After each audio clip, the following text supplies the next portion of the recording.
Hello, everyone, and welcome to another episode of Tales of the LGBTQ+. My name is Douglas Parsons. I'm coming to you tonight from Edmonton, Alberta, Canada, and I wish to acknowledge that I learn and work on Treaty 6 and Métis ancestral lands, the traditional meeting grounds, gathering place, and traveling route to the Cree, Saulteaux, Blackfoot, Métis, Dene, and Nakota Sioux.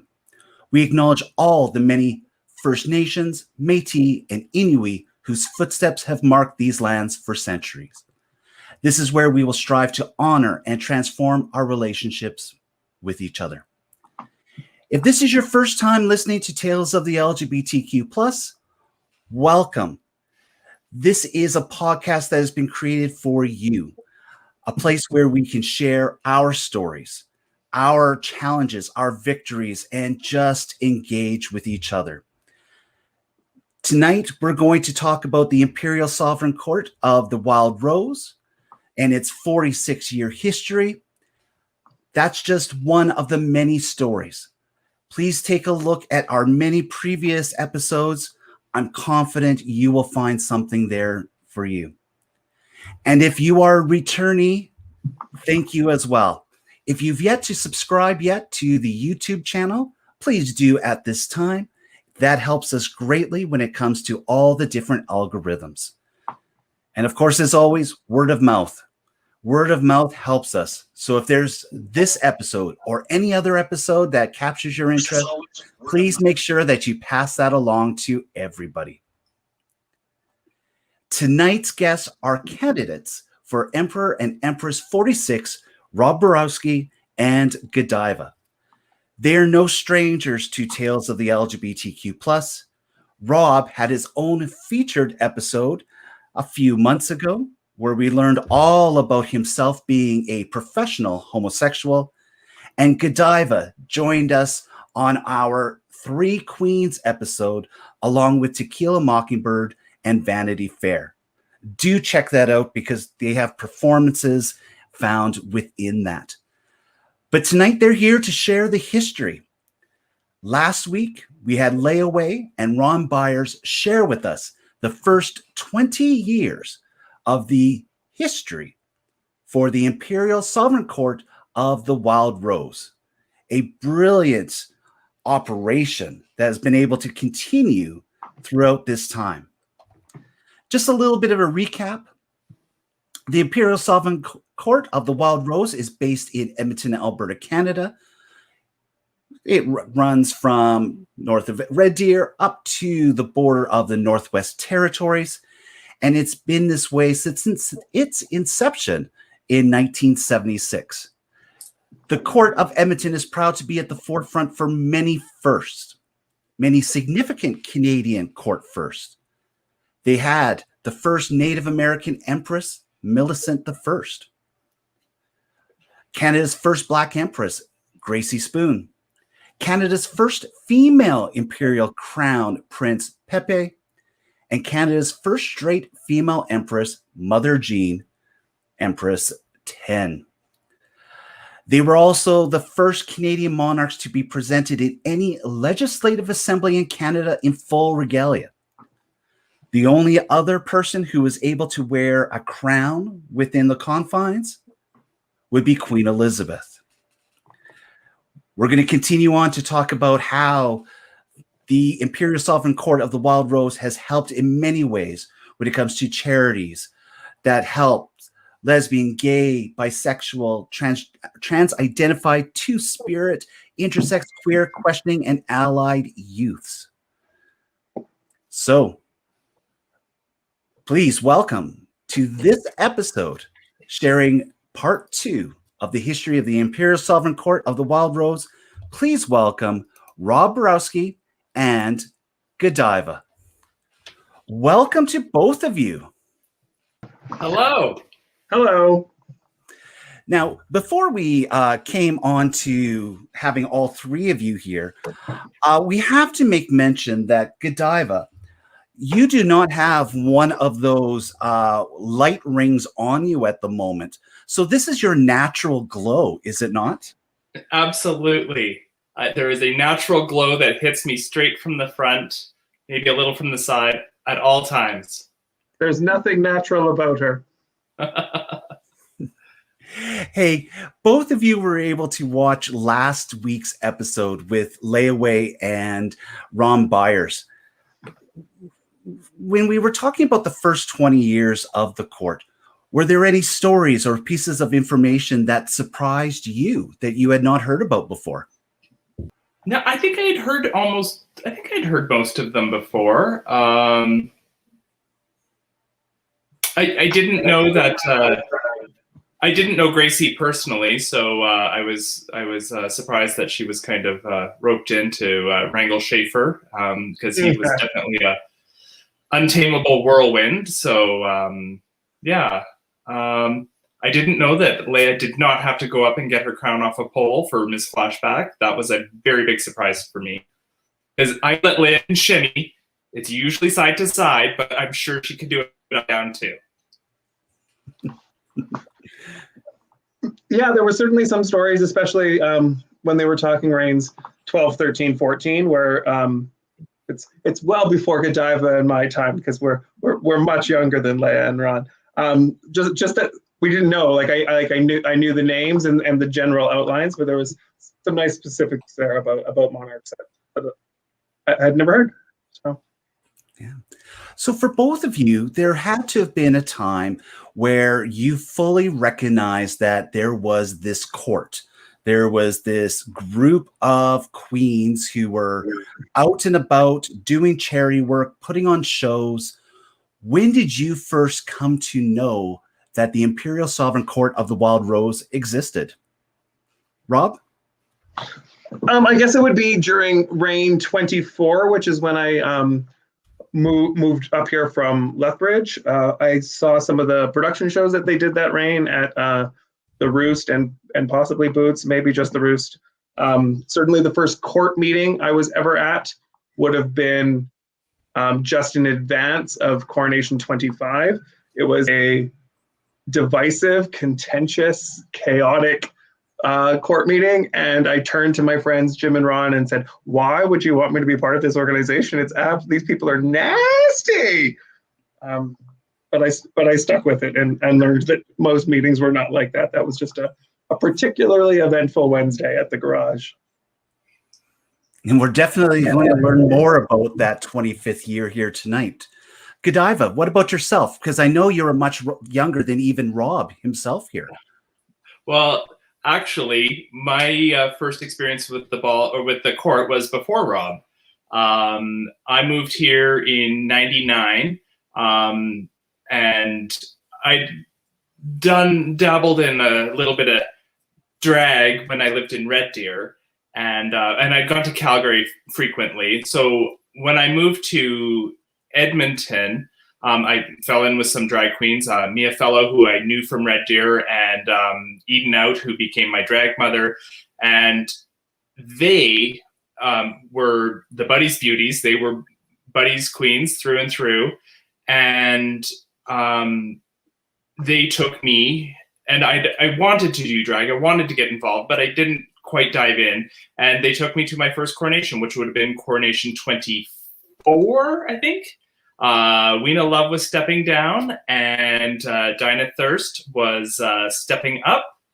And I went. I was not in drag. I was, I believe, I was Eden's escort and her arm candy for the night, I guess. But I was obviously floored with the gorgeousness and the jewels and all that. I mean, we also had thoughts about some of the performances, and as Buddies Queens, we went to balls all the time, but I didn't really directly become involved until I was Miss Gay Edmonton. So around reign 30, I think, is when I really started to get involved with the court. But we were always on the sidelines, always supporting them and them us. So, wow. It was sometimes we supported them, sometimes they supported us, and sometimes we didn't do either. So sometimes it was contentious. Yeah. For both of you, you have other titles. Rob, you have been an emperor before, but we're not doing necessarily discussions about that specifically, because candidates for Emperor and Empress 46. So why is it that the court brings you back year after year to take part in whichever way it is that is decided? What is the allure of it?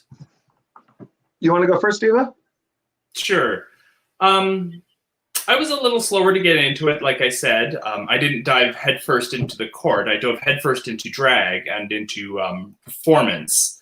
It was a big part of what I was doing. It was performance-based and less charity-based, I guess. And it wasn't until, again, around reign 30 when I became much more involved, and I was allowed the opportunity to host fundraisers, and I was even allowed to choose who I could give the money to, which made a big impact for me. And then all of a sudden it was like, oh, I get this. I get the sense of goodwill, and the sense of community, because as bar queens, maybe we were a little off to the side. We had respect on both sides, but we were a little off to the side. And it wasn't until I got involved that I was like, oh, I start to see the broader and broader community. And that's what brings me back. It's the charity, the goodwill of giving back, but also the connections that are made in the city and throughout North America. Well, if I'd known you were going to steal my answer, I would have gone first. But yeah, that's absolutely the same thing. I was thrust headfirst into it. I had known about the organization for about 3 weeks before I was running for Prince, and I've just never really stepped away since. There's certainly been years that I have been less involved, and years that I've been very heavily involved. But yeah, it's the connection in the community that really, when it comes down to it. One of the things that I did with GoDiva and Ron last week, it was to go through the different houses, because by making mention of their names, it puts them back into the public eye. And from that, we're able to share stories about them. And we're going to continue to do that here tonight as well. So there's going to be times where I'm going to mention the different houses that took place. I'm going to pause at different times for everybody. And Rob and GoDiva, please feel free to join in, especially if there's an empress or emperor that you want to make mention of, or, you know, there's stories that come up, the good, the bad, the ugly, whatever it is that you wish to share with everybody tonight, because that's our history and that's what we gain and learn from as well. For sure. Last week, we finished off with Ron and Layaway with the 20th house. So let's continue on tonight with the 21st Imperial House of Turnabout is Fair Play. The Emperor is Signe Chase St. Clair. The Princess is Endora. And the Prince is Ed. From just this, I know this was before both of your times, but could you make mention of Signe at any time? Because she's presented as an emperor, but... and had been a past emperor as well. Signe was actually the regent that year, for reasons that I'm not going to get into because it was before my time and I only know the story second or third hand. But Signe was the regent and then inducted into the college to keep that number at the end. But, there had been other monarchs elected at the beginning of that reign. Oh, excellent.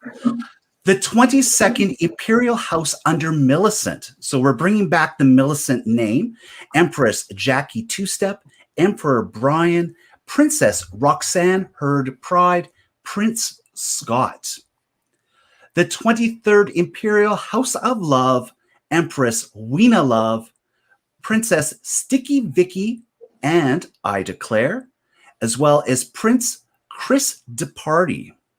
See, no, I think that was the first year that there was two princesses. And I think it was probably quite novel on the circuit, if not the first time anywhere.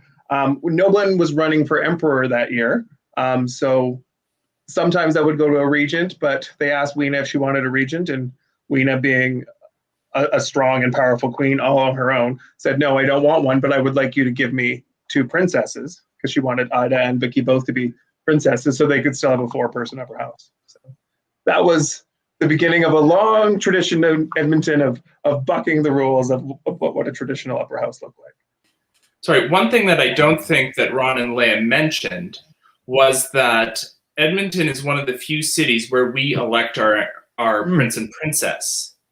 And this goes back to Brandy Bodine, who, Rob, I hope you know what number she was? 13. So Princess 13 was our first elected princess, and we've carried that tradition through. So even in years when we've only had 1 candidate, or in that year when there's 2 candidates, you know, they are still elected. It is still a yes/no vote, and they are elected officials within our organization. And that is something that most other courts don't do. The emperor and empress are elected, and then they name their prince and princess, they name their duchess, they name all the other people in their house. But this is something that Edmonton has done, and some of us feel that it does give the title a bit of a higher esteem. So it's slightly different than the election for emperor and empress. Emperor and empresses are elected by anyone who lives in the realm. So like you said, from Red Deer North. Prince and princess are only elected by members of the organization. So people have to buy a membership in the weeks leading up to investiture, and they get to elect the ICPs. Excellent. Well, let's get to the 24th dynasty of Ebony and Ivory with fried chicken, watermelons, and tatas for days. Empress Dinah Thirst, Emperor Gary, Princess Dezina Gowan, Prince Gailey Forward. Dezina Gowan, get it? It's a pun. Oh, Lord. She was a seamstress extraordinaire. She was absolutely a seamstress extraordinaire, unless you were on a timeline, in which case, good luck getting that in time. She was notoriously very last minute, if not late. That was my first ball. It was a great ball. It started 2.5 hours late or something like that. There was supposed to be a fried chicken dinner that never really materialized. So 2 hours after the start time, Gary showed up with some buckets of KFC and threw them down, and here we go. But yeah, that was my first coronation. That was back when we had them at the Hellenic. Huge, statuesque queen. I don't know how tall she was without heels on, but she was absolutely gigantic when she wore heels, and had beautiful, piercing eyes and tatas that would stop you dead in your tracks, and the kindest soul that you could meet. I didn't know her. I don't know her well, but on the few occasions that we did, like just a sweet, very nice person and an amazing performer. They did Be Our Guest to open the show, and it did open, and she wore a giant, I believe she wore this huge, giant hula hoop purple hat. It was it a cotillion? Was that the theme? It was a Miller's Delight. Yes. Yeah. Yes, and I know Dinah was wearing a purple too. Dinah was certainly. Yeah. Dinah was wearing the purple. Yeah, and I think Gary was our first Black Emperor. It was our first Black Emperor. Certainly not our first Black monarch. And would later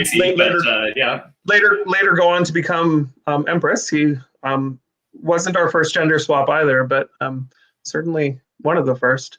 Even just hearing the names, it really does, like, I have such good memories of becoming involved with the organization. So even just hearing the names just brings a smile to my face. Gail was this amazing drag king that I don't know if she worked at Secrets, but she was at Secrets all the time. Dinah used to host bingo at Secrets. It was a lot of fun. Like, the court was a lot of fun for me right from the beginning.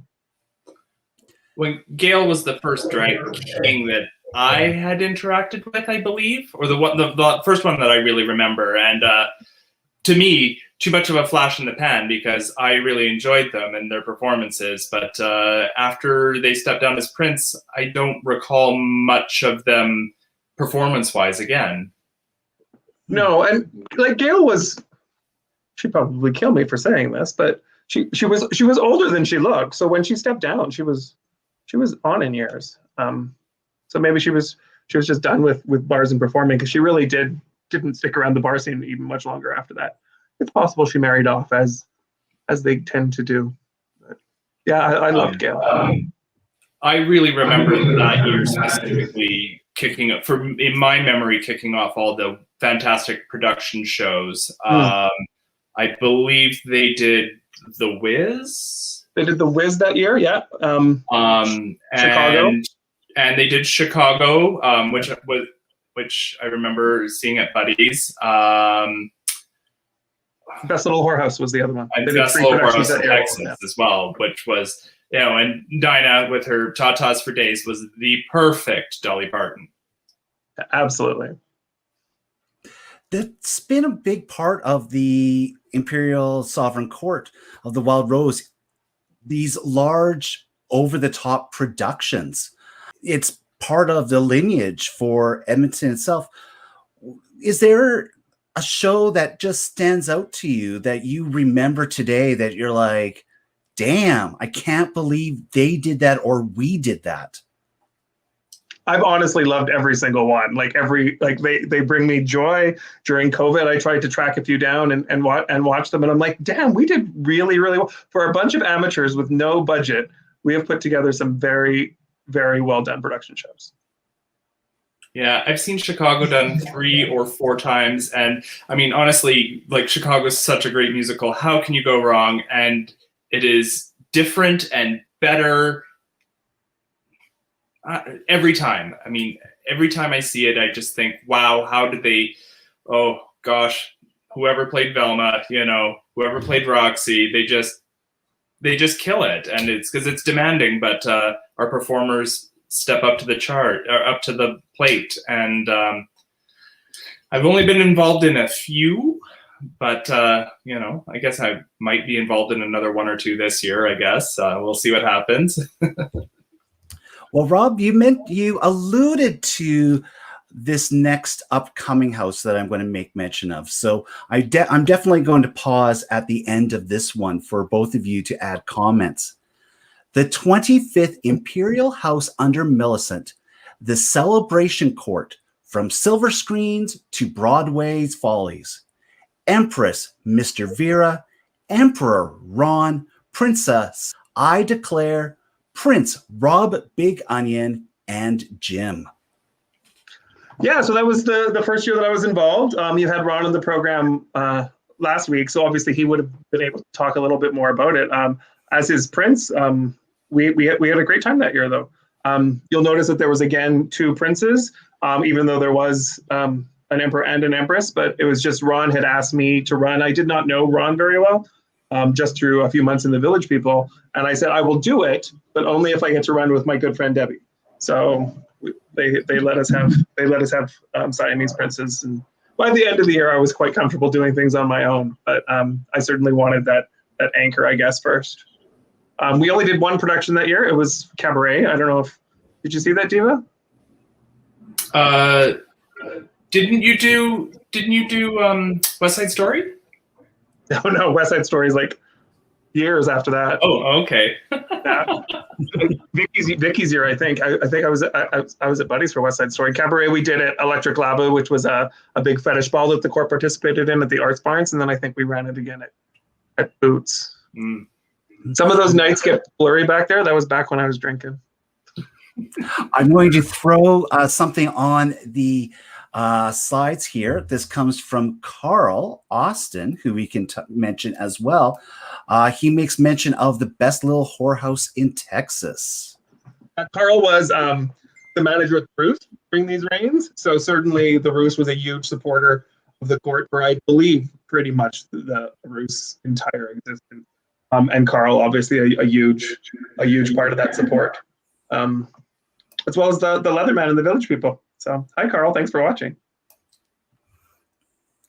So there's this meeting, and from what I remember from last week, Ron kind of alluded to this feud between the Mr. Vera and himself, always competing for the same title. But here they are now, Empress and Emperor together. Generally, what do you remember about that year in itself? Because this is your first time, Rob, being part of everything. It was a lot of fun. It was the Silver Jubilee. Ron and Vera had been planning this for a long time, so they had very clear ideas in their minds about where they wanted it to go. Because it was the Silver Jubilee, it was rather protocol heavy. Vera had been emperor 3 times, but this was her first time now as empress. Her partner was Dinah Thirst, who had reigned the year before. So I think there was also a little bit of I'm going to do this and do this as well, if not better, kind of competition. It was just so much fun though. Like everything about that year was just delightful. I don't remember the coronation happening when they actually got crowned, because I believe we left to go to the bar at 2:00. Well, Ron and Vera, that was that long ball. Remember that I told you that started so late. Ron and Vera were crowned at something like 3 a.m. to a rather empty ballroom. It was like reigning monarchs and college. Like it was quite late. Certainly, that was the last time that a ball ever ran that long. I still think sometimes they run too long, but by the time Ron and Vera were stepping down, it was fine tuned. Let's just put it like that. We were not waiting for buckets of cold KFC. There were just so many performances that night. Ron and Vera's step up started over 2 hours late because of the delays with dinner. So, and then there was just tons of performances. Now you have to understand that a lot of what a coronation is, and I don't think they really talked about it, is welcoming dignitaries from other cities, and all of those people that are coming from other courts had introduced. Now, because Ron and Vera had been around since the dawn of time, Ron actually a little bit earlier than that, they knew a lot of people on the circuit, so there was a lot of people from out of town that came, and all of those people had to get introduced. Well, those introductions tend to add up really quick time-wise. But it does, we do the same when we go out of town. We wouldn't want to lose that little moment in the spotlight. Well, it's important to know who's visiting from out of town, and so that when you're sitting at the table, just watching what's going on, you can put names to faces and like, oh, okay, that's who that person is, or that's who that person is. And I mean, this is all pre, Facebook and Instagram. So like this being introduced to the dais would be sometimes the first time you're meeting some of these people. Yeah, absolutely. And let me just throw this in here as well, because on August 14th, so in just over a week, we have a very important date in itself. With the next step down, as well as the coronation of whomever's going to be coming next. Is this just for people who are part of the court, or can others join in on the festivities as well? It's absolutely open to everyone. Obviously, there's some COVID capacity issues and restrictions that are in place this year, but it's absolutely open to everyone. There's people coming from out of town that'll be here the entire weekend, some of them performing on the Friday night. It's 3 full days of fabulous festivities. And let's put this on the screen here for our YouTube watchers, and I'll make mention of this for our audio listeners later on.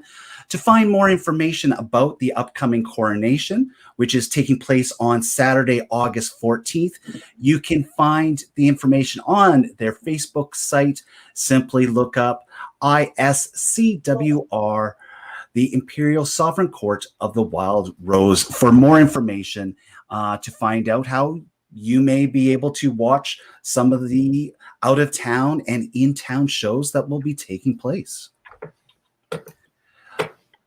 Well, I think probably, and GoDiva, do you agree with me that we could probably just skip the 26th house completely and just move on to the 27th? I don't remember anything or anyone important in. Oh, Ida was in that. Yeah, Ida was in that. She was pretty. And I really like that LaDonna. LaDonna was very strong. Oh yes. And there's so let's just give them credit, and then we'll move on to the 27th house. The 26th Imperial House of the Fun That Was Lost But Not Forgotten Empress I Declare, Emperor Rob Big Onion, Princess LaDonna, and Prince Bobby. Obviously, we are having fun because this is Rob stepping up and becoming emperor. So, hey, Rob, you've mentioned about how fun this was and you became part of it, but why was it important for you to step up at that time and become emperor? I had a really good time with Ida. We had quite bonded. I was having a great time on the circuit. I'd made some great friends in Vancouver and Calgary and Winnipeg. Hi, Electra. And I just like it felt like a natural succession. Certainly, there's been times when that's kind of what's happening is the ICPs are being groomed for Emperor and Empress and so on. There's been times when that hasn't happened too, so it's certainly not a rule. But I was just like, this is a good year to do it. Ida and I were convinced about halfway through our ICP year, so halfway through Ron and Vera's year, that we were going to do it. So I just had to convince Ida that she wanted to do it with me, because she didn't like me at the beginning of our year, but she did like me by the end. So we had a great time too.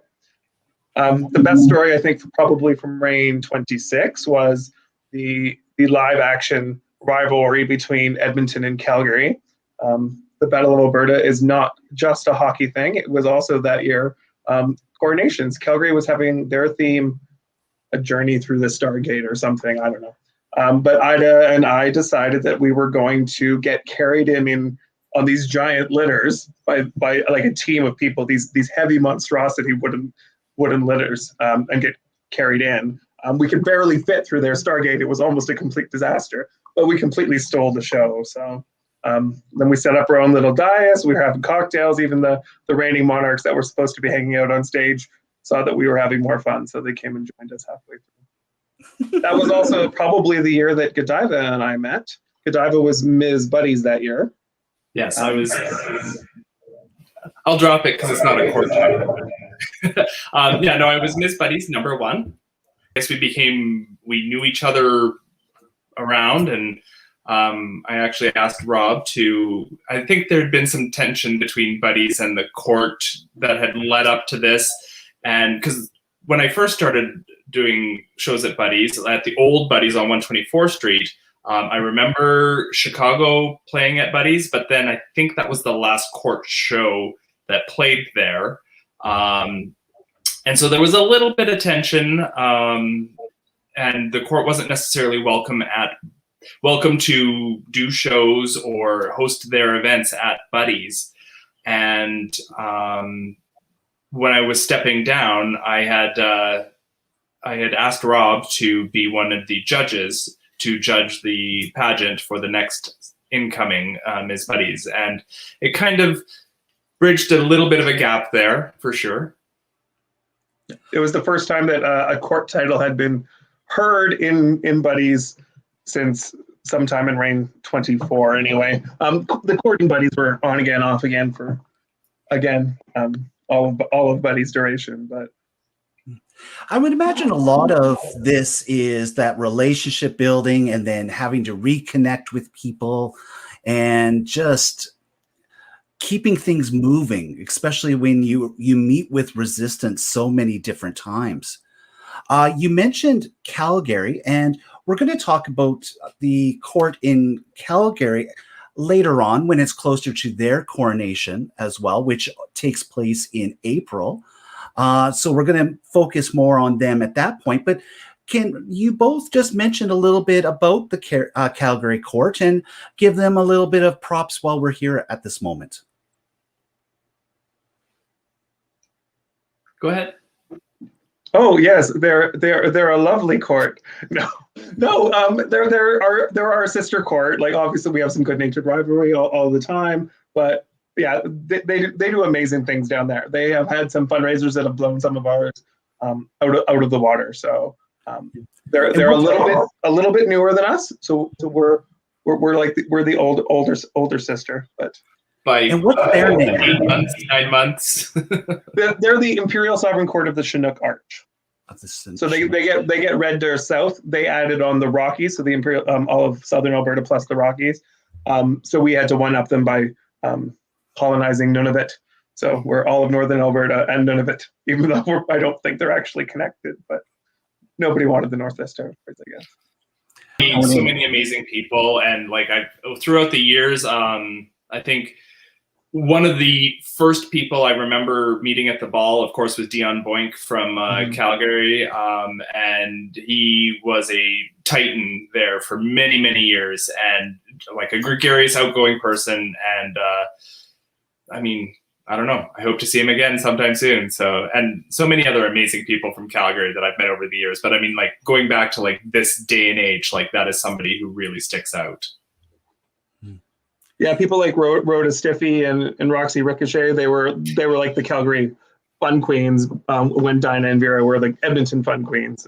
Alberta was just a whole bunch of fun queens. One of the traditions that used to happen after coronation, the Sunday after, there would be an event called Tough Drag, and where you would get up, and the idea, of course, was not to look very pretty, and quite often it was the emperors stepping up emperors and stepping down emperors, and who would don their most ridiculous regalia. However, I remember the first time I ever met Roxy Ricochet, I was still living in Red Deer, I believe, and I'd gone to Calgary, and I saw something tragic stumble on stage and prance around. And after watching, you know, the gorgeous Devon Mills and Cricket and Sandy St. Peter's, and you see this come on stage, I was like, what the heck is this? But I didn't understand the showmanship of what is tough drag at that time. And then I realized once, you know, when she became Empress, I was like, yeah.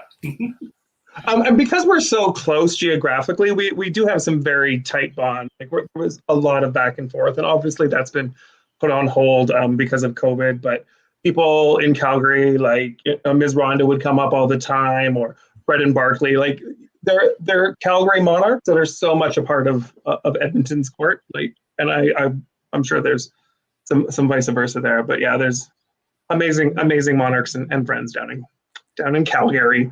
Just we're better, obviously. See, look at the friendship that's taking place here. But enough of Calgary. This is about Edmonton.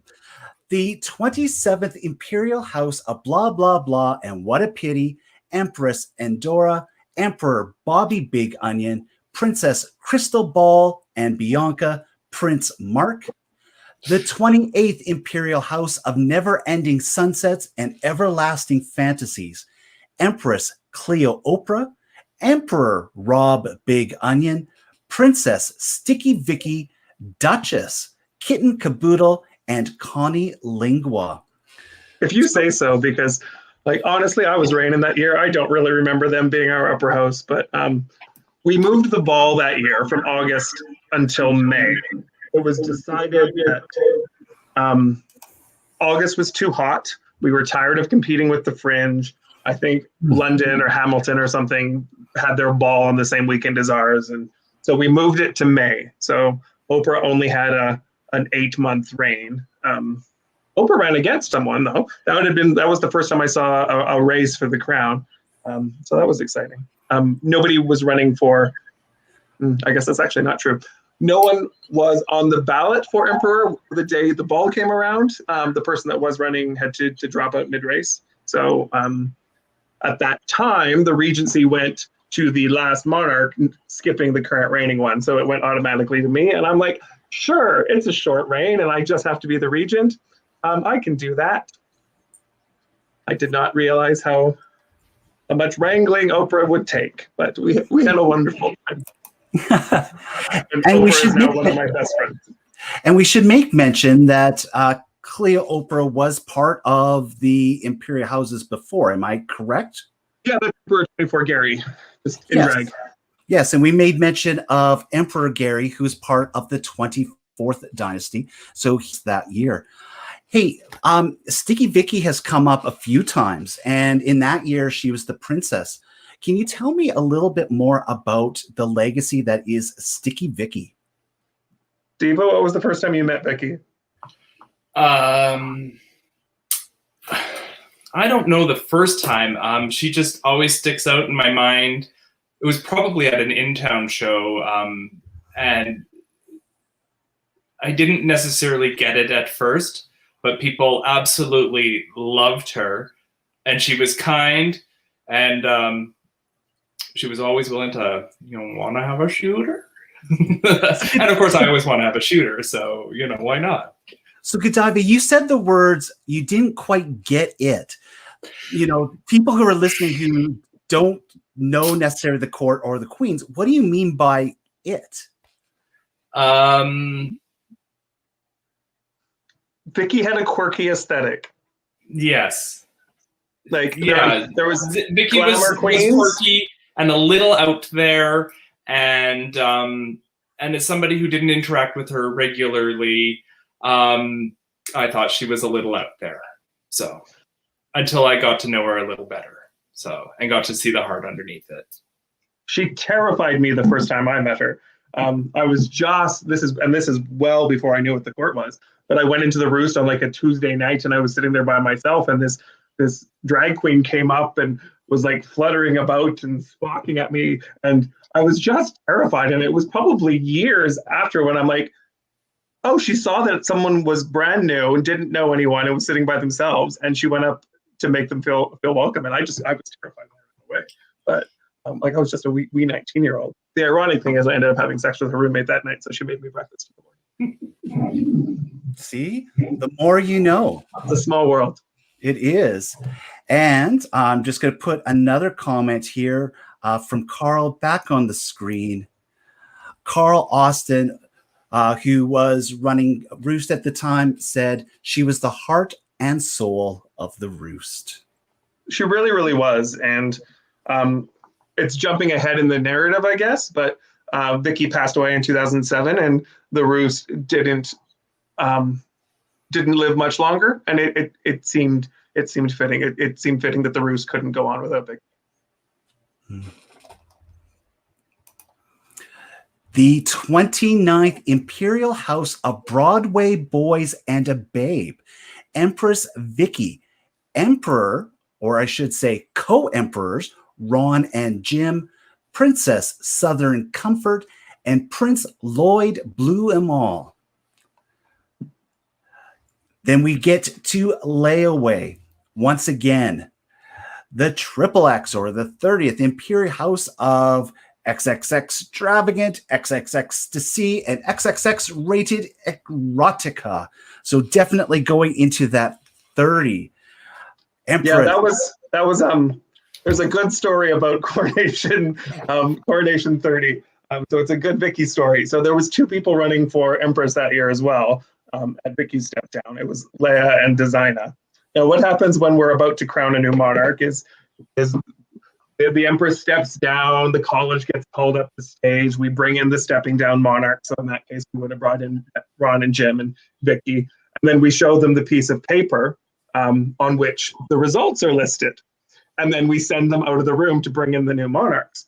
So we all look at the paper that says that Lloyd and Leia won, and we show Vicky the paper that says very clearly that Lloyd and Leia won. And Vicky saunters off down the alley at the Hellenic Hall and goes into the back room and brings out Designa.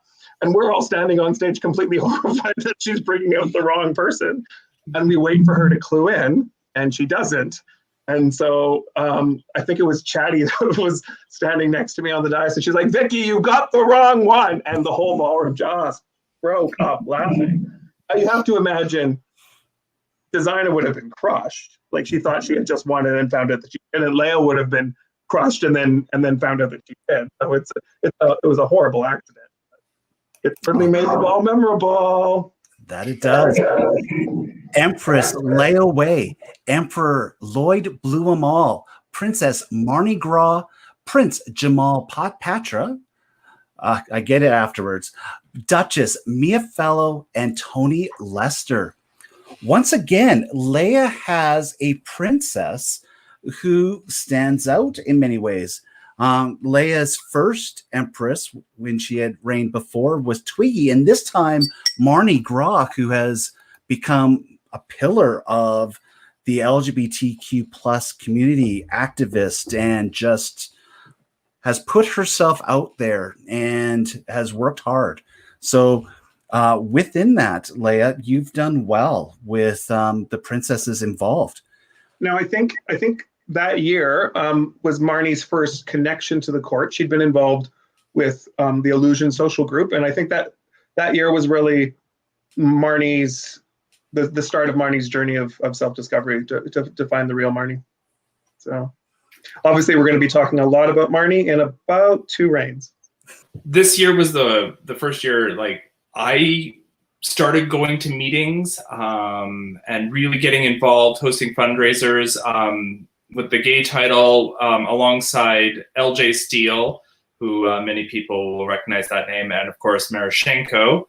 And I think Lloyd and Leia, I think they set the stage for a lot of people to move up. Like they were talking about, Marnie and LJ, myself. I think Mia Fellow was one of her duchesses. Am I wrong there? Yep, Mia Fellow and Tony Lester. Right, and so there was a lot of really diverse and people. They really reached around the city and brought in a whole different crew of people into the court, and and I think also they're setting the stage for Marnie. We'll talk about Marnie and how we really made a huge gap there, but in Lloyd Leia's year. Again, this was my first year being there, but the sense I always got was that Leia was involved with setting the stage of moving the court forward into more than just a social organization, but also a business and a fundraising train that keeps on chugging. Yeah. That's a fantastic legacy because that's one of the reasons why the court is solvent and continues today.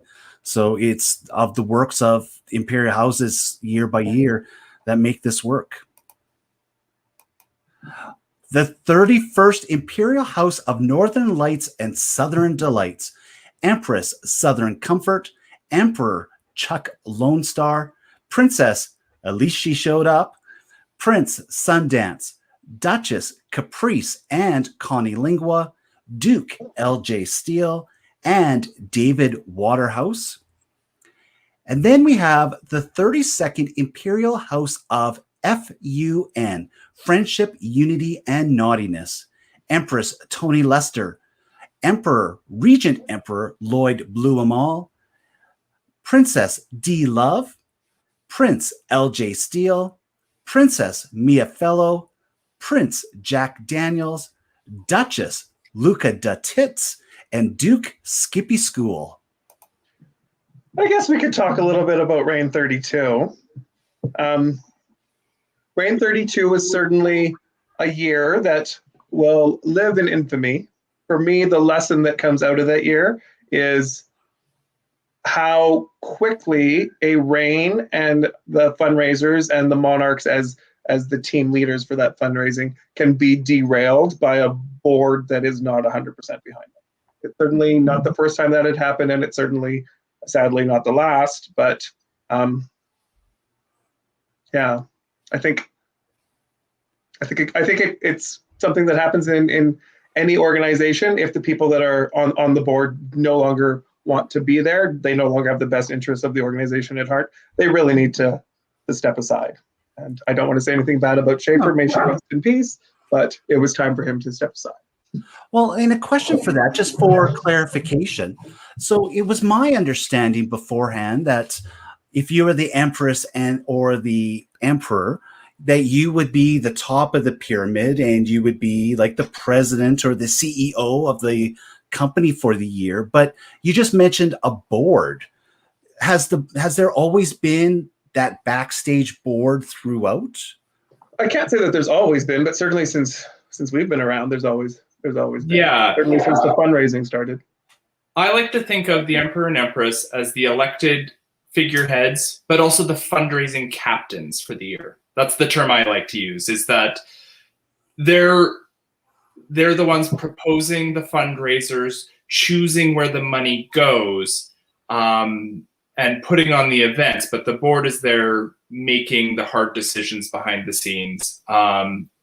because we are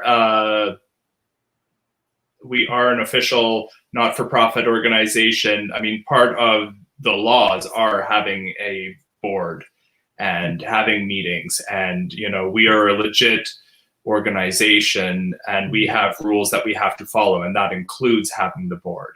The policy, the procedures, and the protocol, the crowns and the gowns is all the face and the show, but there is a real legal, legit working team behind the scenes. Absolutely.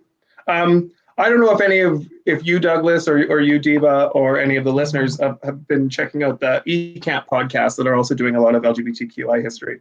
But they did one recently that they were talking about drag kings in and around Reign 32, and how this troop of drag kings had been rejected from participating in the court. And I think that was a lot coming from the board. We still can't really figure out what happened, and obviously we cannot ask Schaefer. Not that we'd get a straight answer out of him anyway. But yeah, that year was the first time I really saw the damage that can happen when a board and upper house are in conflict.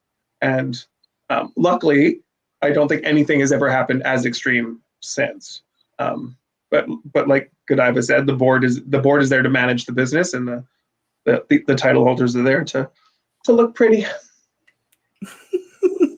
But they still have to work hand in hand, and yeah, absolutely. And for sure. And I mean, getting the sense that it was doomed from the start, and unfortunately, I mean, we hope subsequent years have definitely tried to mend the bridges and reach out hands, and and learn from our past mistakes, so that hopefully these things don't happen again.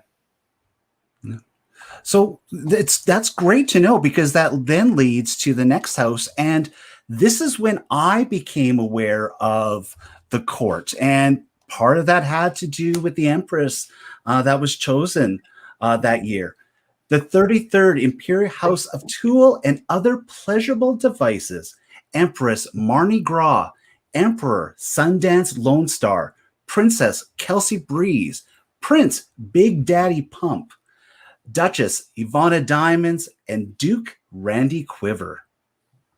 Yeah, that was a watershed year in the court. It really did change the organization at its most fundamental level. Probably, and obviously I wasn't there, probably the biggest change in the organization since 1984, Reign 8, when fundraising became part of it.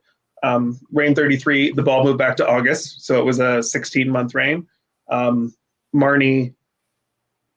Marnie's story, which was one of family, one of grief, one of love, resonated with so many people that the court got a lot of mainstream media attention, including some big name sponsors, which did mean that people like you that had never heard about the court, all of a sudden were hearing about the court. Obviously, you already brought up that was the year that the court got introduced to the legislature.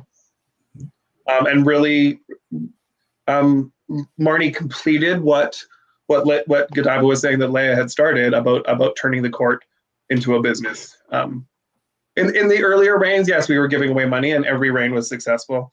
One of the first lessons Vera ever taught me about the court was that if a show raises $5, that's $5 more that charity has than you had when you started. But we were not giving away anywhere near the kind of money that started in Reign 33. So. It's one of the first reigns I remember where money was also being given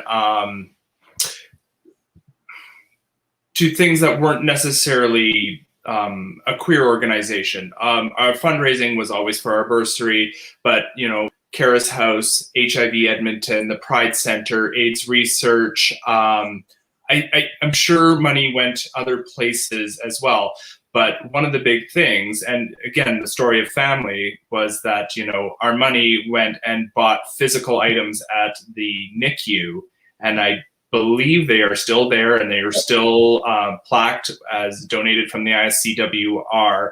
But it also, in my mind, it, opened up the world of fundraising to say, hey, we can these other things affect the queer community,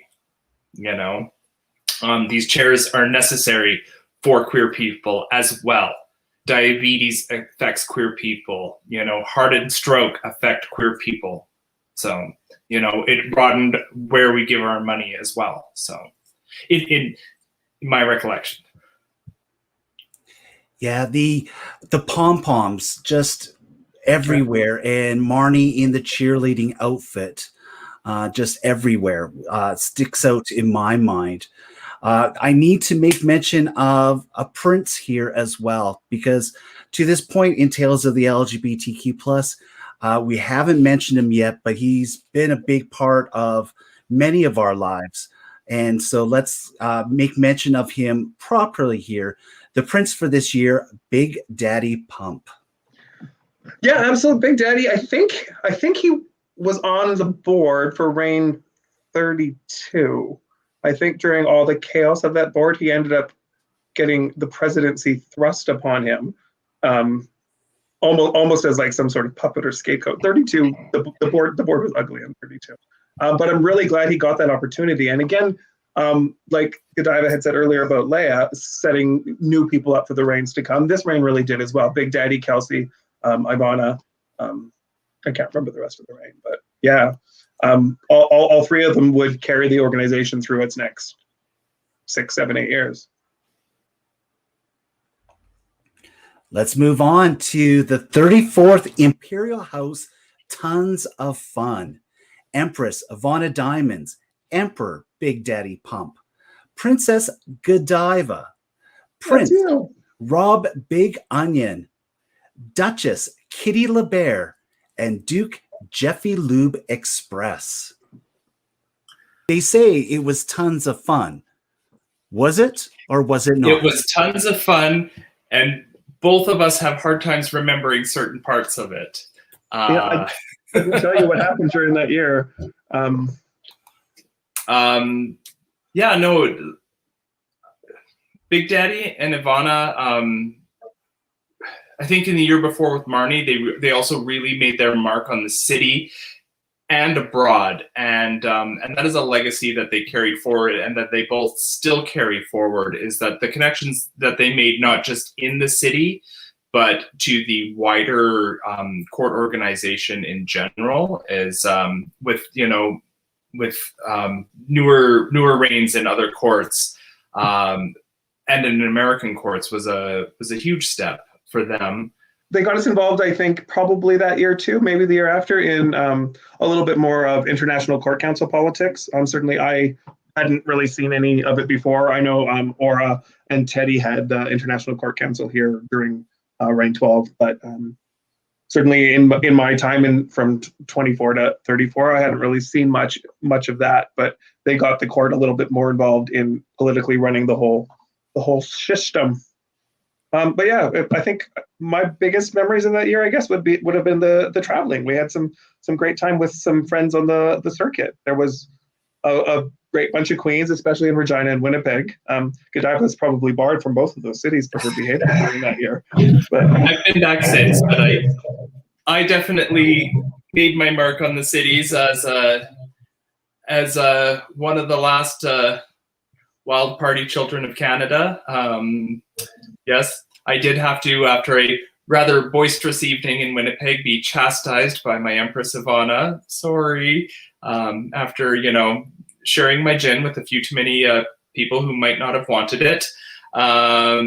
Yeah, but for me, it introduced, I traveled to Calgary, but it opened my eyes to the amazing courts in our country, and because Big Daddy and Ivana were so beloved, it made my introduction just feel so natural.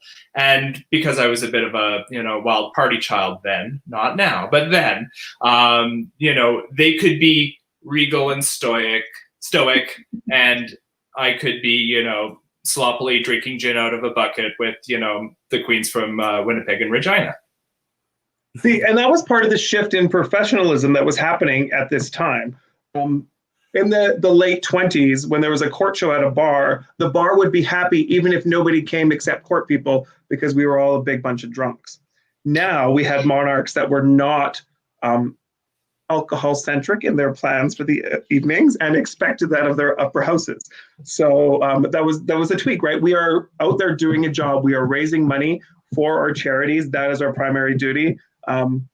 Getting drunk, having fun, that they can come after the work is done. What were the major productions or shows that took place this year? Or that year, I should say. Oh, we didn't do a production show. Oh.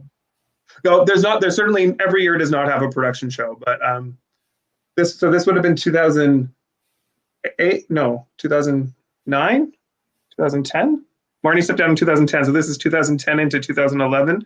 There was a lot of change going on in the city. This is Boots closing, Play closing, Junction opening. Yeah, we didn't do it. Big Daddy and Ivana they're not production show kind of people. We got them in one in 36, but that wasn't their thing. So that's fair. I also need just to highlight the Duchess Kitty LeBear, otherwise known as Dwayne Home. He always gets a kick when he gets mentioned in any of my episodes, which seem to be a lot for a while. So he is just the mascot of this podcast, it seems. We are still waiting for Empress Kitty LeBear. Yeah. There we go, Dwayne. That the people are talking. Well, you can be Emperor Dwayne if you want. I don't care. It's 2021. The 35th Imperial House of the Lady and the Tramp, 101 puppies in tow, Empress D. Love, Emperor L.J. Steele, Princess Daisy Chain, Prince Jeffy Lube Express, Duchess Kara Esmatic, get it once again, it takes me a while, and Duke J.J. Velour. I think right now would be an excellent time to stop and just mention the Emperor for this year, L.J. Steele. LJ was amazing. I never really was that close with him though, because I was quite envious of LJ. He had this choreography skill that came super easy to him, and as a complete white boy rhythm, I could not dance, and so I was very jealous of that. He was super outgoing, which I had to work to do, especially after I became sober. So I was quite envious of LJ. When GoDiva and I were running for Big Daddy and Ivana's Prince and Princess, LJ was also running for Prince, and I was convinced not only that I was going to lose, but that was the way that GoDiva wanted it to end up, because they had a very successful year reigning as gays, whereas GoDiva and I had worked together at Buddies and Woodies, and maybe not quite as successful because I was a fucking mess. But yeah, LJ was an amazing addition to the court and to the circuit. He had a knack for mentoring anyone, but especially maybe like the misfits or other people that weren't automatically welcomed by other people, because it can be a little cliquey. Diva? I knew LJ for years. From being Mr. Gay, and then I don't remember necessarily wanting the crown to go one way or another. Certainly LJ was something that I knew, but I also knew and had worked with you. I remember being a little jealous when LJ ran because I wasn't ready. And I don't think Rob was ready to take it on again. You'd taken a step back to be Prince. But I was happy to be LJ's first wife or first concubine or whatever it is he wanted to call me. And I always got a little joy rubbing that little snub in Dee's throat and tweaking Dee's nose with that.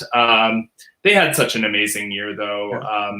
And LJ was such a powerhouse, and that they managed to do great things. They did a production show. They did a production show of Glee that year. Glee was really big, so they did a production show called Glee, which was all numbers from Glee. Drag is already requiring the audiences to stretch credulity sometimes when it comes to, you don't necessarily look like the gender you're portraying. Well, Glee require them to stretch it. You don't look anything like the age that you're supposed to be portraying. This is the oldest high school in the history. I love it. Now, for people who are not part of the court who will be listening to this later on, LJ Steele is no longer with us, unfortunately. He did pass away a few years ago, and his loss is still felt within the community today and forevermore. And so definitely somebody that everyone should check into to find out more about, because as you mentioned, Rob, he was a mentor to the quote unquote misfits, and he seemed to have that time for everyone during that time. So I just want to take that time just to elevate LJ and make sure that we recognize his efforts with the Imperial Court of the Sovereign Rose. Oh, wait a minute. The Imperial Sovereign Court of the Wild Rose. Oh boy.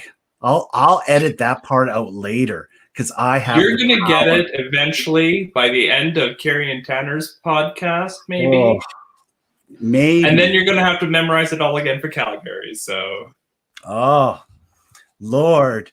Just call them Imperial Sovereign Court of the Wild Rose South. Oh, I like that. I love it. Or the alternates. The 36th Imperial House.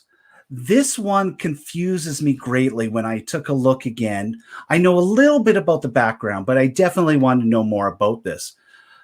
The 36th Imperial House of everything that was old is new again. The circle of life continues. Up to this point, there's one empress, one emperor. This year, Empress Ivana Diamonds, Empress Layaway, Empress Marnie Gras. With our emperors, we had Emperor Big Daddy Pump, Emperor Jim McBride, Emperor Rob Big Onion, Princess Vanity Fair, Prince Stiffy Steele, Duchess Clara T, and Duke Just Bob. See, nobody wanted to run that year. When LJ and D were winding down their year and we sent out the call for applications, nobody applied. So it had to go to a regency and nobody wanted to take the regency. So it was decided that a team would do it. We're like, well, none of us want to do it on our own, but we'll do it with you and you and you and you. So the six of us took that on. And the whole point of the year was to, again, set up some future years. So like we had Vanity and Stiffy and Just Bob, who all would go on to become monarchs in their own rights. But we did 3 production shows that year. That was a lot of fun. You even closed the ball out with a production show. We did. We did Lion King at the ball because we didn't want to do. When we have that many reigning monarchs, we don't all want to do Last Walks, Imperial Sovereign Court of the Chinook Arch, I'm talking to you. So we did a production show instead. Calgary's got like a dozen monarchs right now because they're also having a regency year. So we did Lion King, Avenue Q, and Rocky, maybe Little Shop. Don't really remember. It all blurs together. Rocky Horror. I think we did Rocky Horror, Avenue Q, and Lion King. You know, it tells you that my musical skills are off sometimes because you mentioned Rocky, and I'm like, I don't remember Sylvester Stallone singing at all. So that would have been a confusing one to me. But the only time that Rocky ever factors into Edmonton drag history is when we start talking about the Stardust Lounge. That was their intro music was the theme from Rocky. Well, there we go. Is it hard sometimes to finish out the year as an emperor and empress? Because it sounds like the amount of travel that one has to do, the commitments could be very overwhelming for people. So I'm shocked that this year, the 36th reign that we're talking about, that we have multiple. So I'm shocked it took until here for this to happen. But can you, or Rob, I guess in this case, can you talk about it's a lot, much of a commitment it is? It's a big commitment. It was more back then. There's less travel requirements now, but you know what it is when you're getting into it. And the travel and the circuit is what makes us different than just a bunch of drag performers raising money for charity, because we could do that easily without being a court. But being on the circuit, connecting with those courts in other cities, is what elevates us to an international organization. But all those requirements getting in. So hopefully you've picked an upper house that's going to help you get through it. Hopefully you have a supportive employer and partner, and hopefully you have a cooperative board, and that makes the year go a lot easier. If you don't have any of those things, then good luck. The 37th Imperial House of Runaway Gypsy Brides and Latex Wife Beaters. Empress Vanity Fair, Emperor J.J. Velour, Princess Kitty LeBear, Prince Yist Bob, Duchess Tequila Mockingbird, and Duke Genuine Velour. That was the year that Vanity Fair closed more bars than COVID. It's such a tough year for them.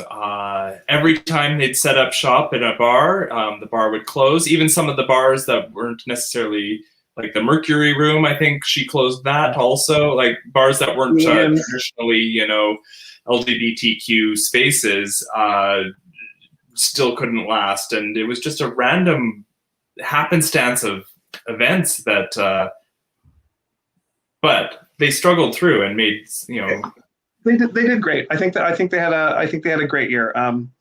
Junction closed at the beginning of the year, like they were stepping up just as Junction was announcing that they were shutting down, and then they were stepping down just as Evolution announced that they were opening.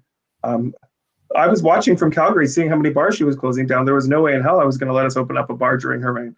But upstairs open, they did great. We try not to compare money from year to year, but they gave away just as much money as everybody else was giving at the time. They just had to work a hell of a lot harder for it. So, kudos for them. Yes, I've got a story to share for both this year, but I will not share that at all. But Farley, if you are listening, wink, wink, nudge, nudge. That's what I will say about that.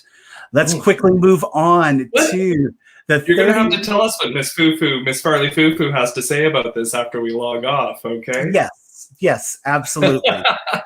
Absolutely, I will. And that was my year that I became involved in the court in some way. The never told before story. The 38th Imperial House of Royal Crowns and Crown Royal.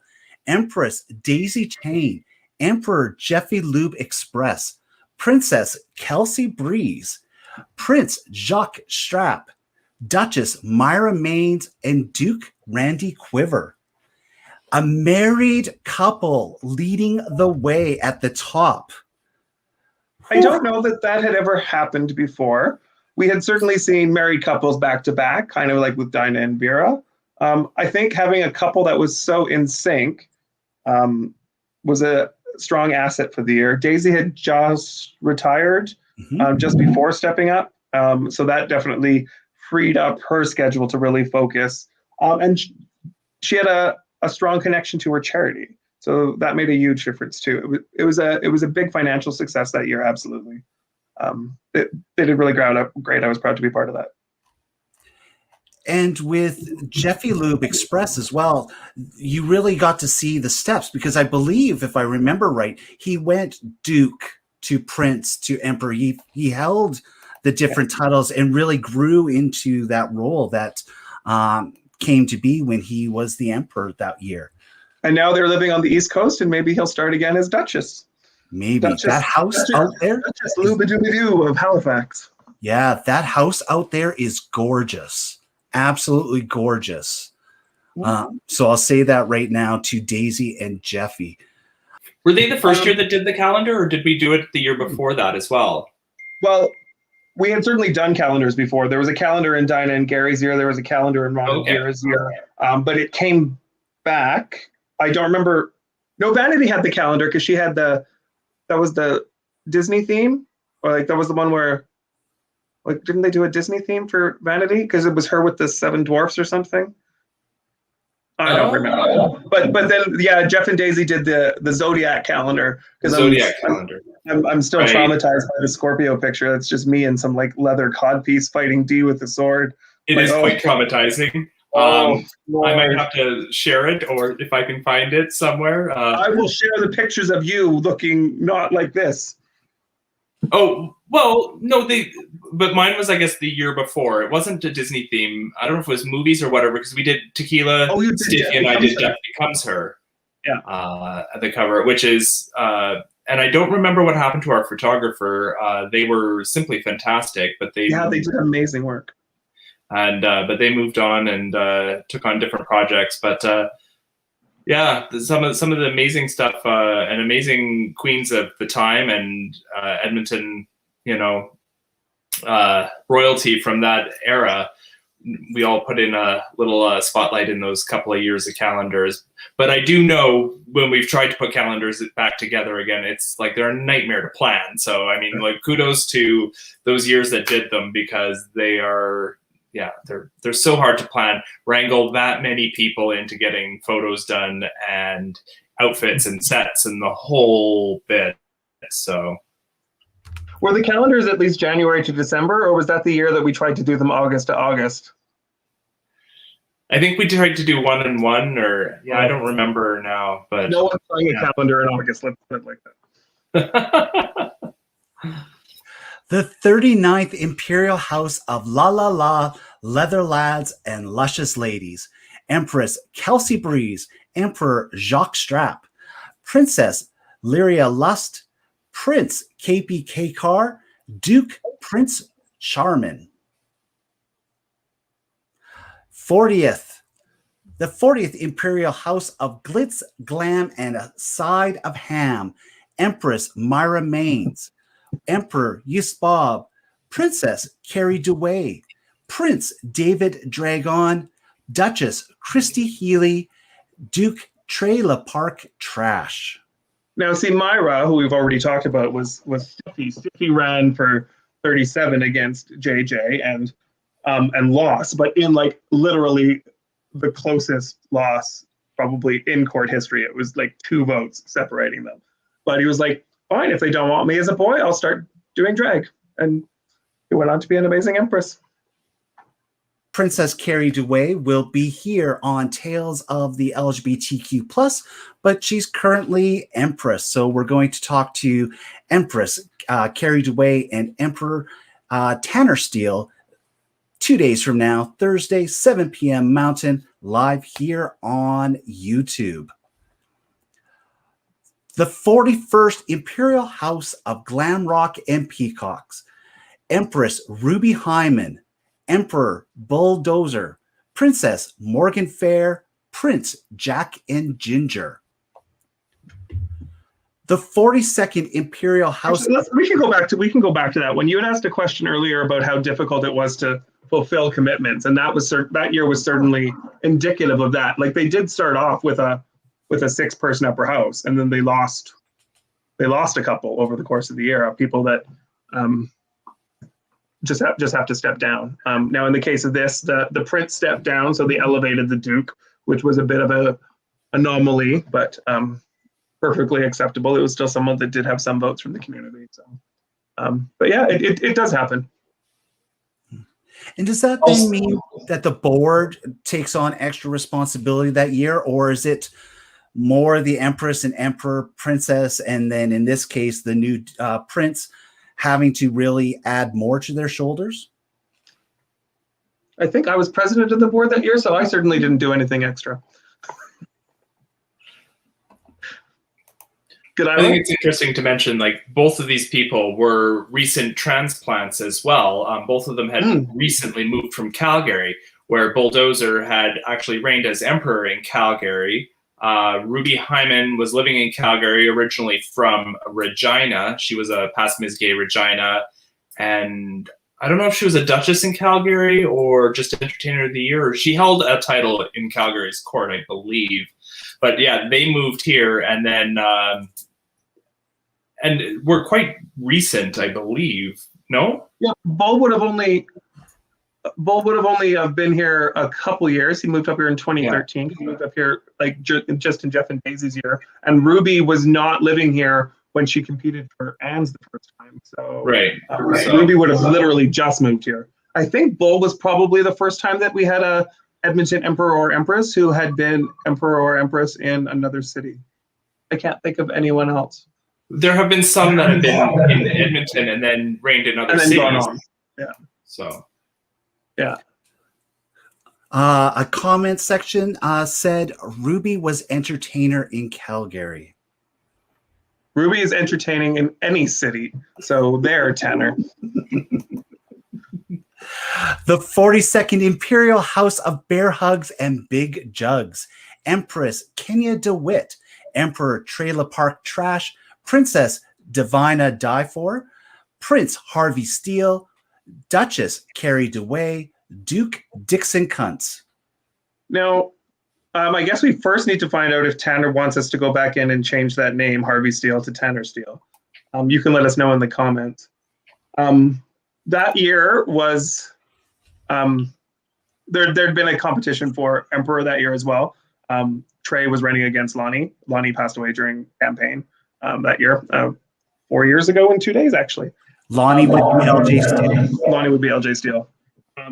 So that certainly started the year out under a cloud.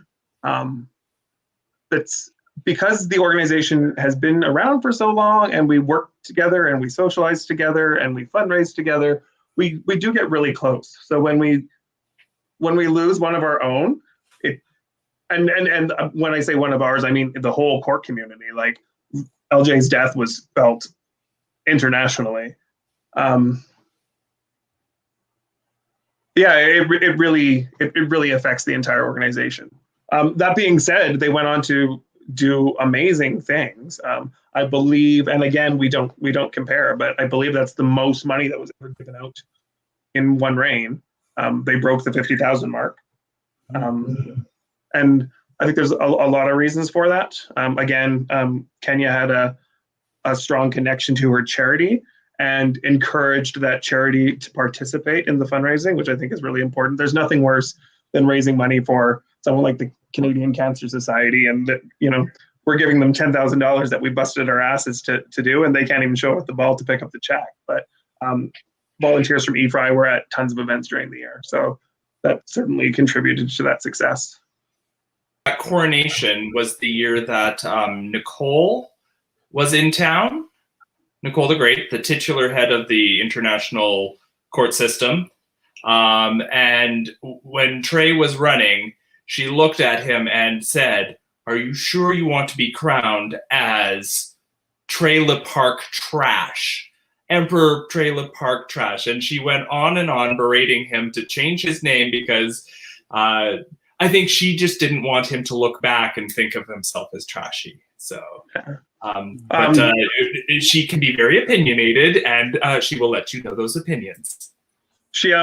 I think Trey took it the wrong way. He probably took it to mean, "Oh, you don't think I should be an emperor?" Because, of course, then he became increasingly Cinnamon Bonbon, or sorry, Trey, I still don't know your name. I want to give a shout out to, I have thought of one of those monarchs that reigned here and then went and reigned in another city, and the Trailer Park Trash made me think of it. Emperor XVIII Tony Curtis went on to become Empress XIII Ellie Vader of Toronto, and their ball theme was "Trash is only as good as the trailer it parks next to." So, love it. We do have a comment here, I believe from Tanner Steele. Add in Divina, almost dying in Regina. Yeah, Divina. My apologies, Divina.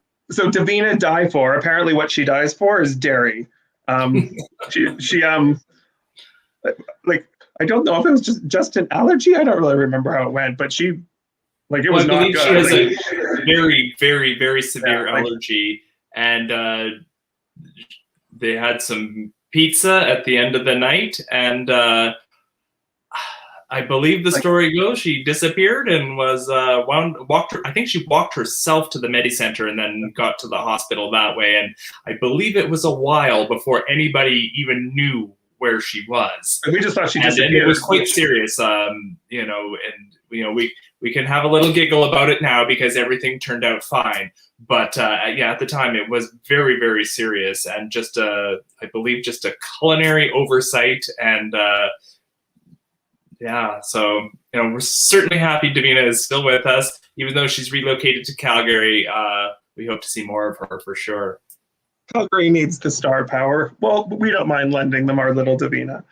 One of the other things I think that was really great about Reign 42 was that it proved the importance of building on the successes of previous reigns. I think it was Bull and Ruby that were raising money for Living Positive, and Living Positive then turned around and offered the court participation in one of their casinos during Reign 42.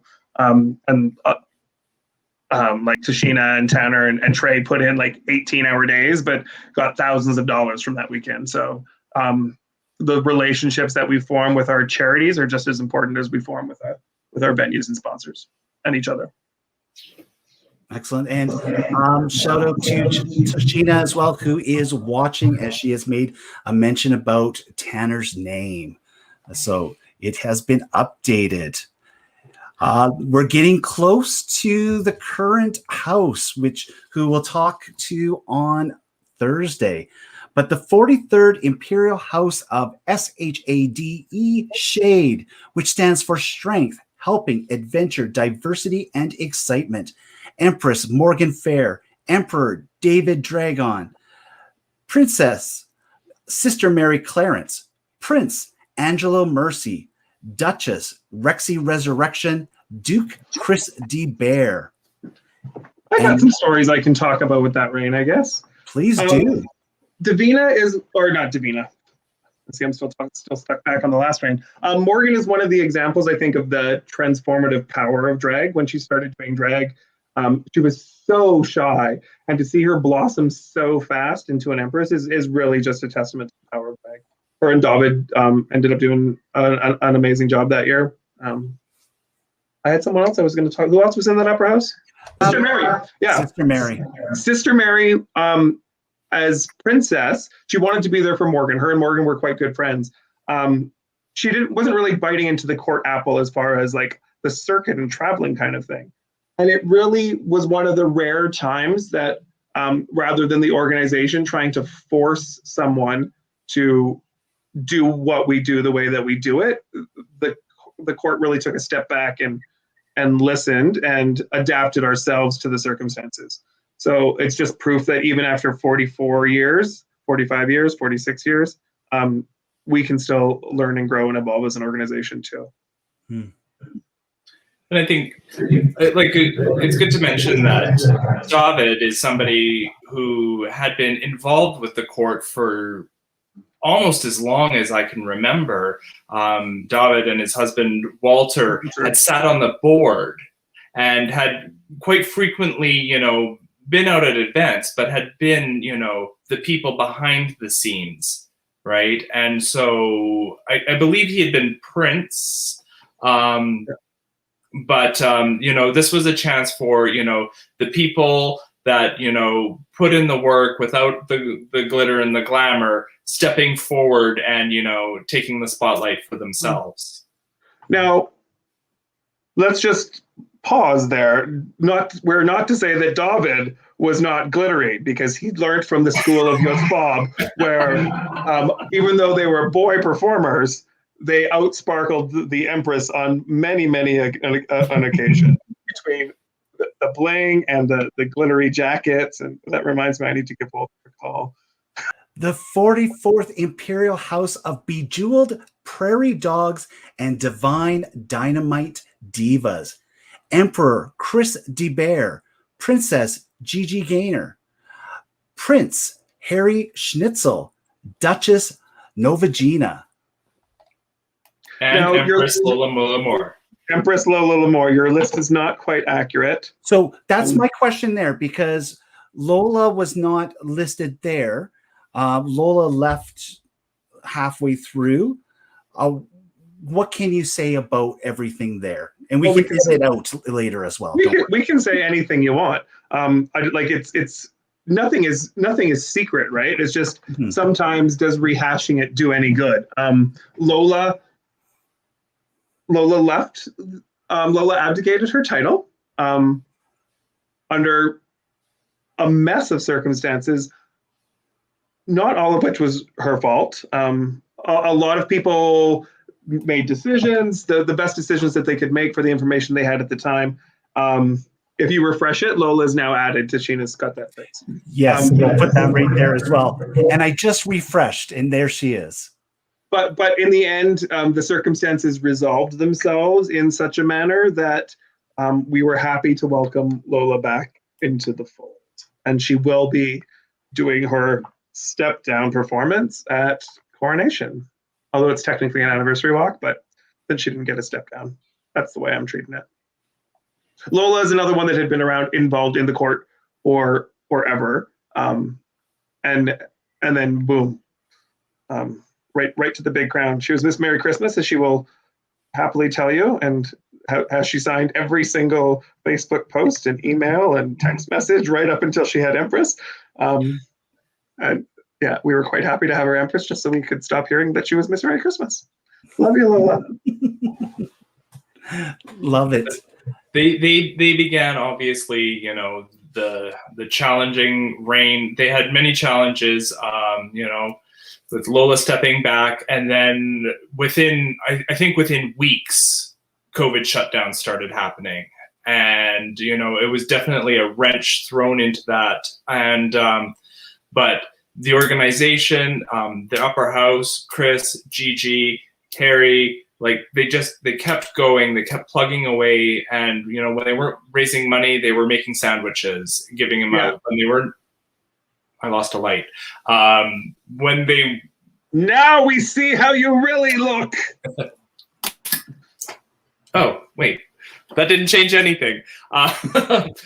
Yeah, they really stepped up to the task during COVID, and certainly, dabbled a little bit in what can and cannot happen, and set the stage for, for ideas to take off in the next reign, for sure. Now, Quinn, as Prince Harry Schnitzel that year, started a little donation box at Paul Kane Park, where people can just go drop off. People that have extra food can go drop it off in this box. People that need food can go get it. Those boxes, I think there's now 13 or 14 of them spread out all over the city, doing amazing things, these little boxes.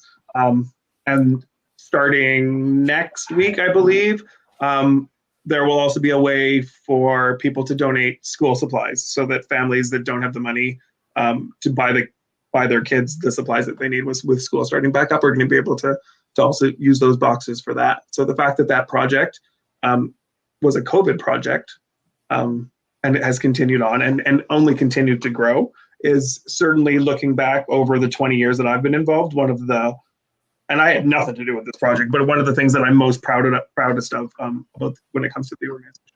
Yeah. Harry Schnitzel, also known as Quinn Wade, doing a little plug here. You can definitely go back to the archives of Tales of the LGBTQ+, because there's a one-on-one interview with Quinn where he talks about his life, where he fits in with the LGBTQ+ community, and he definitely talks about the Love Good boxes and the genesis of it. So do take the time to seek that information out. You can find it on YouTube if you want to watch our faces, or if not, you can listen to it through audio. We've come to this end here in a way. We have one more house to talk about, but I'm going to save that for Thursday, because on Thursday, Carrie Dewey and Tanner Steele will be joining Tales of the LGBTQ+ to talk about this past year, why they stepped up during this year of COVID, talk about the challenges, but also the successes and what they would love to see as their legacy. I know that they're listening to this podcast right now, so I gave them a little bit of an idea as to what to be prepared for Thursday. Rob and GoDiva, you've shared so much information with us tonight, and fantastic to hear just some of the stories. And I feel that many times we're just touching upon things. Rob, you wrote a part 2 that's part of ECAMP. ECAMP standing for Edmonton City as Museum Project. Ron Byers wrote part 1 talking about the first 20 years. You wrote about the last 20 years. So I highly recommend everybody finding that link. I will make sure that I include that in the show notes wherever you will be listening to this. Quick question for you, Rob. How important was it for you to write such an article about the history of the Imperial Sovereign Court of the Wild Rose? I think it was super important. Obviously, I like writing. I like queer history. I've been involved with the organization for a long time, and I just wanted to make sure that those stories are captured. Now, obviously, in that article and this podcast tonight, we've deliberately shied away from some of the dark sides and ugly moments, because in the end, those just really aren't that important in defining who we are.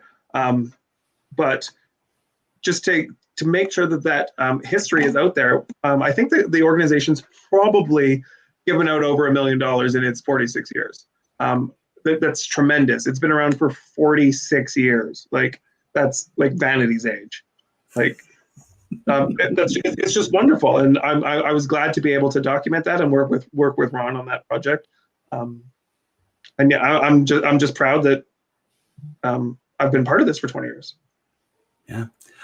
For the people who are watching on YouTube, and I'm going to say this out loud for our audio listeners, you can find out more information about the Imperial Sovereign Court of the Wild Rose at www.iscwr.ca.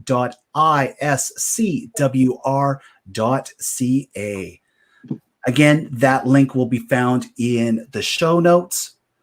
To learn more about the international court system that was created, and Edmonton has taken cues from it, but also have thrown away the rules of the international court system whenever they want. You can find more information about that at internationalcourtsystem.org. Hey, the last 2 weeks have all been talking about this court here in Edmonton, Northern Alberta, and it's giving back to the community since 1976, which is absolutely brilliant. What do you both see as being the lasting legacy for the Imperial Sovereign Court of the Wild Rose? Connection. We give money away. We do good works. We do fundraising, but the people that are in the organization, hopefully we build a bond within the city, but then within the greater organization as well. And hopefully, like, we can connect with those charities. We can, the people whose lives that we touch through good deeds. And I remember many, many, many years ago, Sue, lesbian Sue, she had taken one of our bursaries, put herself through school, and when she was settled, she gave that money back. Those are the connections we make. The court is an agent for change in the city. It's a family. Certainly, like any family, it's dysfunctional at times. It is far from perfect. But the connections that the people form with each other in the organization, the connections that we can form with venues, we help people grow. We help people become their best selves, their authentic selves. We're a home. We're so many things. I actually get super emotional about it, and I think that's partly because I'm getting so old, and partly because we're about to do this again, and I'm really excited to have the opportunity to do this with a really good friend who I have been pushing to run for Empress for maybe next year for the last decade, it feels like. And I really am proud of what the last two reigns have accomplished under tremendous duress and stress. And so the opportunity to build on that legacy. And in the end, the legacy, like GoDiva said, just comes down to connection. Yeah. When those tears start to fall on camera, can you please bring your camera closer to your face? Because I always love having those Barbara Walters moments. And I would love to be able to have those Rob Browatzke tears on screen. Hey, you've mentioned this here as well. August 14th, Saturday, 2021, the coronation that is coming up. Can you tell us more about what people will have to see and do that night if they wish to attend? Well, they'll get to see an amazing show. featuring anniversary performances from many of the monarchs that have been discussed in the last two podcasts. So in the last 3 hours of people talking about the history of the organization, they'll get to see performances from the candidates. Who are those candidates? Oh wait, us, and some special in-town and out-of-town guests. But they can also just come vote. It is a yes no vote. Friday. Voting is Friday from 5 to 8. And where does voting take place? At the Westmount Community Hall from 5 till 8. You need to be a member, or not a member, sorry, you need to be a resident of Alberta, Red Deer North. Come vote. If you cannot stay for the show, that's okay. Just come and vote and show your support for us and for the organization that way. So, I mean, we want you to come see the show. Don't get me wrong. But if you have other things going on and you can't, just all you have to do is come by and vote and let us know whether you want us or not. Oh, and on the Saturday, of course, the 45th reign is also going to give away all of their money. Some students will be very happy with big bursary checks. This reign focused on bursary. They raise money for other things too, but bursary has been their focus. And that's been wonderful to see. It'll certainly make a big difference in a lot of students' lives. And of course, the Sunday afternoon at Evolution, in the afternoon, there is a victory party celebrating Emperor and Empress 46, whoever they may be. Should there be a no vote, that party will be on the sidewalk outside the bar. And I'm just giggling away. My birthday is on August the 13th, and perhaps I can just say that for my birthday, I would love for people to show up and do a yes vote for GoDiva and Rob, of course. I mean, I've done it 3 times, so do I need to do it a 4th? I mean, we're not allowed to talk about past titles. I am just a candidate. I no idea what I'm talking about. Thank gosh I didn't have to do all the previous titles. I'm still winded from having to do layaways from last week. So that's for sure. One final question for both of you here. We're coming up to the 50th year of the creation of and the legacy of. What do you both for that 50th year when that takes place? And if you want to be Emperor and Empress that year, are you all starting to do your campaigns right now? Well, you really should be, because I think some people are already quite planning that. Would that be gold? Is 50 gold? Sure. I don't know. Is 50 diamond? I don't know. No, Maybe it's golden. 50 is golden, yeah. So we don't have any gold in the title. We already had a ruby. We already had a diamond. So I guess we need if some new drag queen hits the circuit with the last name Gold, we know what she's planning. I think I have no doubts that we're going to be there when we hit 50, which is tremendous. Should GoDiva and I be elected, we'll be lucky enough to be reigning during the 50th anniversary of courts in Canada in Vancouver next spring, which is very exciting. Kenya and Tanner have already declared their candidacy for Emperor and Empress 50. So Exclusive. because they've started campaigning, I will ensure that they're disqualified. I really encourage everybody to get involved. I know that GoDiva and I would really like this year to be another one of those years where we're setting people up for future success. The people that we are planning on having in our upper house, we all believe in. They are all future Emperor and Empresses. Maybe they will be 50. I don't know. And we hope to mentor many more people. Like what Rob was saying, like setting the stage and, letting people know, you have what it takes, take the next step, do it. So, yeah. And getting involved and hoping that they see the connections, that they make the connections. And even if they don't, or are not able to run for Emperor and Empress, that connection still lives inside them. I mean, we have many people who are involved and will never see the stage, Kari, Shauna, John Kerr, Walter, so many people that have sat on the board, supported our organization, And, they make those connections as well. Like, you don't have to be on stage to do it. Yeah.